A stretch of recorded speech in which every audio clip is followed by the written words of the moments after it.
इधर इधर इधर पूतना खाली मन में सोची थी तो उनका ये हश्र हुआ। आज हम बोलते हैं, दिन भर क्या क्या सोचते रहते हैं, हमारा कितना बड़ा पाप बनेगा। उसमें जो मन में सोचते थे वो पाप की गिनती में लग जाता था, उनको फल मिलता था। इस जन्म में नहीं, उस जन्म में मिले। 3 प्रकार से कर्म होते हमसे, बोलने से, मन से और कर्म से। हम किसी को कुछ नहीं बोल रहे हैं, मने मन पड़ोसी पर या किसी पर क्रोधित हैं तो हमारा पाप बन गया है, हमारा कर्म बन गया है। लेकिन किसी को बोल कर करते हैं वो भी कर्म बनता है, लेकिन किसी को क्रिया से करते हैं कर्म। झगड़ा करते हैं इसका भी कर्म बनता है। लेकिन अगर आपके सामने आप कहते भगवान हमारे सामने प्रकट हो जाए और हमें वरदान दे दे, और भगवान आपके सामने प्रकट होकर ये कह दे आज सुबह से लेकर शाम तक जो कुछ भी सोचा है तो सारे मनोकामना पूरी हो जाए, आप जानते हैं घबरा जाएंगे, क्योंकि अच्छी बातें कम ही सोचे हैं, खराब बातें ज्यादा सोचे हैं आपने।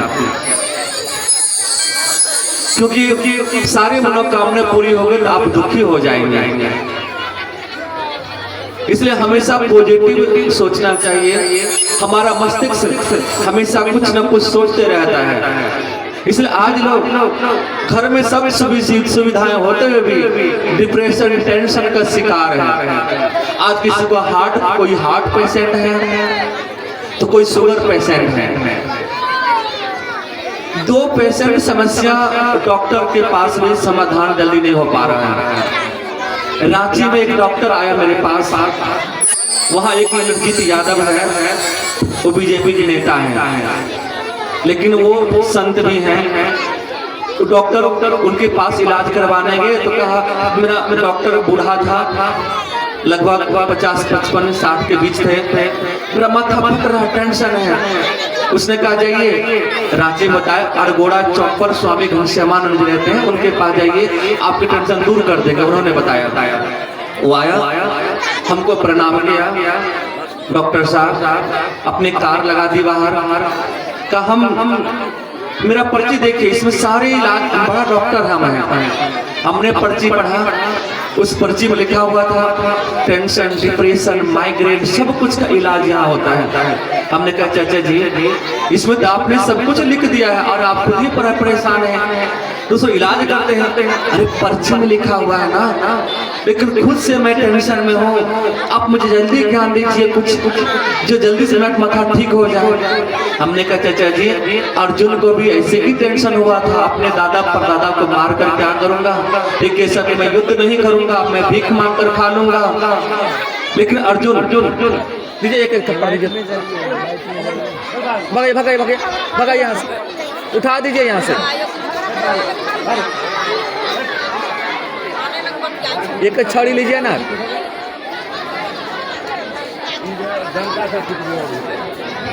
अर्जुन का टेंशन दूर हुआ कैसे? ब्रह्म ज्ञान से। अर्जुन के माथे पर हाथ रखा, तीसरा नेत्र खोला, अर्जुन अपने घट के भीतर ईश्वर का दीदार किया और अर्जुन ने कहा नष्टो मोह स्मृति लब्धवा। आज भी यही सब, आज उस समय भी वो सूत्र था तो आज भी वही सूत्र है। जब तक आप भीतर नहीं उतरेंगे, एक कवि ने कहा तुम भीतर जाओ, तुम भीतर जाओ। इसका मतलब हुआ पहला सेंटेंस में जाना, पहले भी बोलना तुम भीतर जाओ, अगला से थोड़ा रोकना तुम भी तर जाओ। अर्थात अगर हम भीतर गए तो हम भी तर गए, भीतर नहीं गए तो तर नहीं पाएंगे। सब समस्या अंदर से उत्पन्न होती है, बाहरी तौर पर कोई समस्या नहीं होती है। हम खामखा परेशान रहते हैं। शायद इसी वजह से कोई परेशानी है। भगवान बुद्ध के पास एक व्यक्ति आया कि बाबा हमें बड़ी समस्याएं हैं। बुद्ध ने कहा कोई समस्या होती नहीं, लोग बना लेते समस्या। उन्होंने कहा बाबा आप तो संत, आपको क्या पता। बुद्ध भगवान ने कहा मैं सिद्ध कर सकता हूँ। उन्होंने कहा सुनो एक कहानी सुनाता हूँ। उन्होंने बोला एक सेठ था, कांच की एक वस्तु खरीदा, नौकर से कहा संभाल कर रखना घर में, लेकिन नौकर से भूल हुई, ठोकर लगी, गिर गया, वस्तु टूट गई। राजा बेचैन था, कितना कीमती हमने वस्तु खरीदा था, नौकर संभाल कर ना रखा, वो रात में नींद ना आ रही, भोजन भी ना कर पाया, करवटें बदल रहा है। और आधी रात बीत गई। उन्होंने सोचा जरा देखो तो वस्तु उसने तोड़ा, उसे कोई चिंता है भी क्या। लेकिन देखा तो नौकर, खिड़की से देखा नौकर आराम से सो रहा था। उन्होंने देखा ओ इन्होंने वस्तु तोड़ी है और आराम से सो रहा है, इसे कोई फिक्र नहीं है। तो वस्तु टूट गई है, ना मेरी है ना उसकी है, क्यों नहीं विचार उस पर डाल देता हूँ। उसने दरवाजा खटखटाया और नौकर जग उठा, मालिक इतनी रात को। हाँ कुछ कहने आया था। कहिए मालिक, कोई काम है। हाँ काम है, बोलिए। कह रहे हैं तू वस्तु जो खरीदा था वो तुम्हारे लिए खरीदा था, तुम्हें संभाल कर रखने लिए बोला था, लेकिन तुमने नहीं रखा संभाल कर, वो टूट गई। वो सुबह तुम्हें उपहार में देना था, गिफ्ट में देना था। इतना कहकर मालिक बाहर आ गया, खिड़की से देख रहा है, चौकी पर बैठकर पश्चाताप, मैं कितना मूर्ख था, मैं संभाल कर रखा, कितना सुंदर वस्तु था, तो मुझे उपहार में देता, कोई भी देखता तो वाह वाह क्या वस्तु खरीदा है, कितना अच्छा है।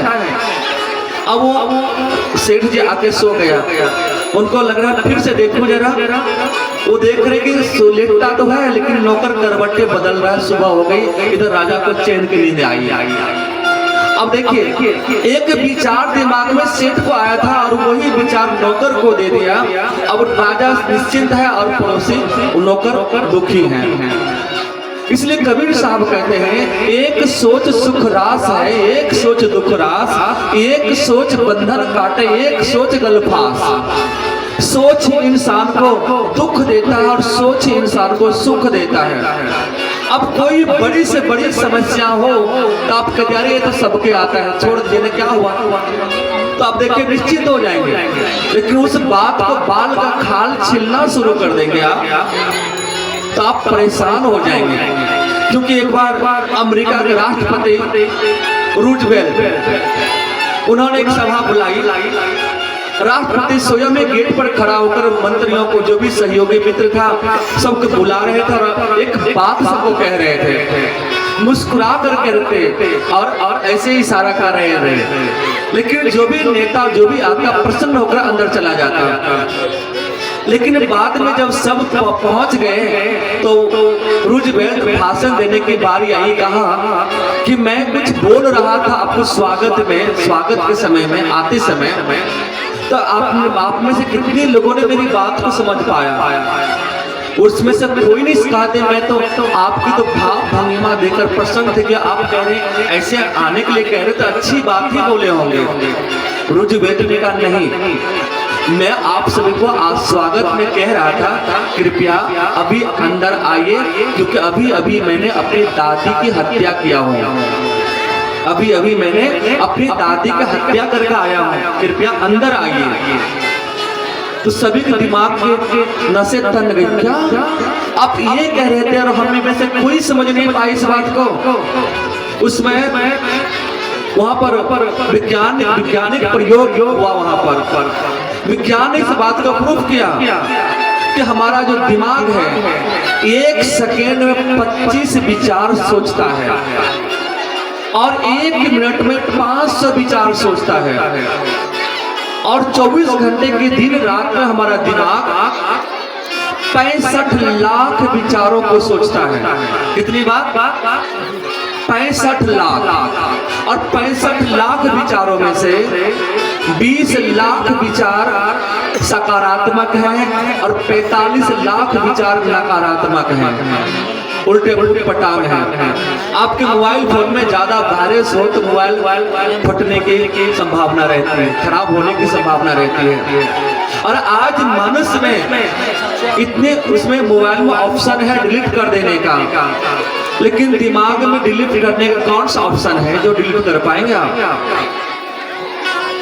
इसलिए स्वामी रामदेव जी बताते हैं कि मन को कंट्रोल करने के लिए विद्यार्थी, वो मैथमेटिक्स का टीचर थे, उनका सर जी जो कुछ पढ़ता हूँ याद रहता, आजकल भूलने की समस्या सबको है। विद्यार्थी लोग तो और कुछ नहीं समझ पाता है। बहुत से विद्यार्थी आते हैं, कहते हैं गुरुजी बताइए ना, मैं कुछ पढ़ता हूँ याद नहीं रहता है। तो हमने कहा आप खूब खाओ कसम, ये आप कोई कसम खाते होते हैं, मैं विद्या कसम खाता हूँ। विद्या कसम तुमने खुद खाई तो भूलोगे ही ना आप। अरे छोटे मोटे कोई माँ कसम कह देता है, फिर माँ मर जाते, कहते हैं क्या को मैं तो अनाथ हूँ। मैं भाई कसम कहता हूँ, ये माँ कसम है, बेटा कसम है, भाई कसम है, विद्या कसम, ये गलत कसम मत खाइए, ये बहुत गलत बात है।